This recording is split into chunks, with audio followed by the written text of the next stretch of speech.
بسم اللہ الرحمن الرحیم۔ السلام علیکم۔ جماعت پنجم، کتاب اردو۔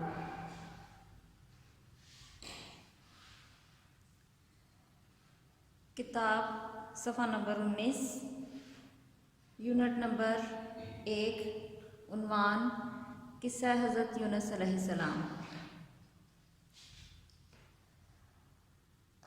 یہاں پر میں اس کہانی کا خلاصہ بیان کرتی ہوں کہ یہ واقعہ حضرت یونس علیہ السلام کا ہے۔ اس میں حضرت یونس علیہ السلام اپنا پیغام لے کر لوگوں تک آئے، لیکن لوگوں نے آپ کے پیغام، اللہ کے پیغام کو نہ مانا اور آپ کی نافرمانی کی، آپ کا کہنا نہ مانا اور آپ کا مذاق اڑانے لگے۔ آپ اس طرح پریشان ہوئے کہ آپ بستی چھوڑ کر چلے گئے۔ آپ جب بستی چھوڑ کر چلے گئے تو وہاں پر آپ ایک کشتی پر سوار ہوئے۔ کشتی جیسے ہی سمندر کے درمیان میں پہنچی تو وہ لہروں میں پھنس کر ڈوبنے لگی۔ لوگوں نے آپس میں مشورے کیے کہ یہ کیا بات ہو گئی کہ اس طرح سے کیوں ہو رہا ہے۔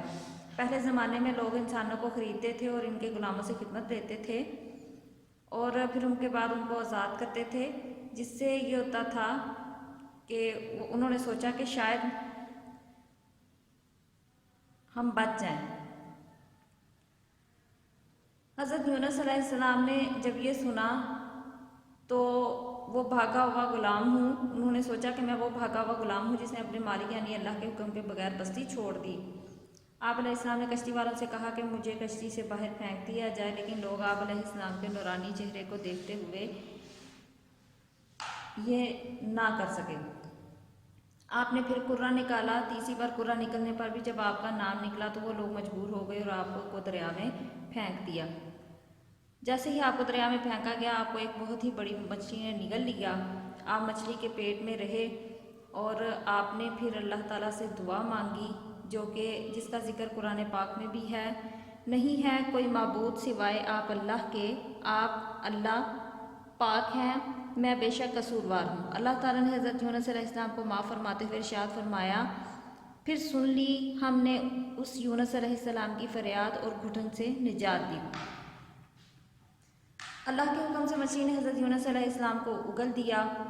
آپ مچھلی کے پیٹ میں کئی دن رہنے کے بعد بہت کمزور ہو گئے تھے۔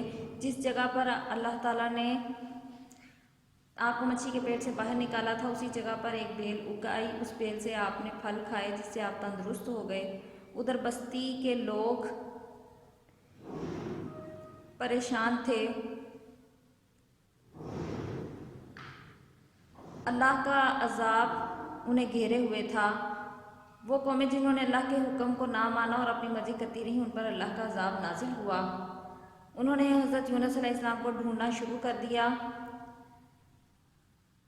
ایک میدان میں جمع ہوئے اور اللہ تعالیٰ سے ان الفاظ میں توبہ کی کہ اے اللہ، حضرت یونس علیہ السلام تیرا جو پیغام لائے تھے ہم اس کو سچ مانتے ہیں، اس پر ایمان لاتے ہیں، اصل میں آپ اللہ ہی عبادت کے لائق ہیں۔ اس طرح سے اللہ تعالیٰ نے ان کی توبہ قبول فرمائی اور وہ سزا سے بچ گئے۔ حضرت یونس علیہ السلام کو بستی میں واپس بھیجنے کا حکم دیا گیا۔ آپ نے اللہ کے حکم کی تعمیل کی اور اس طرح سے بستی کے لوگ خوش ہو گئے اور آپ کی باتوں پر عمل کرنا شروع کر دیا۔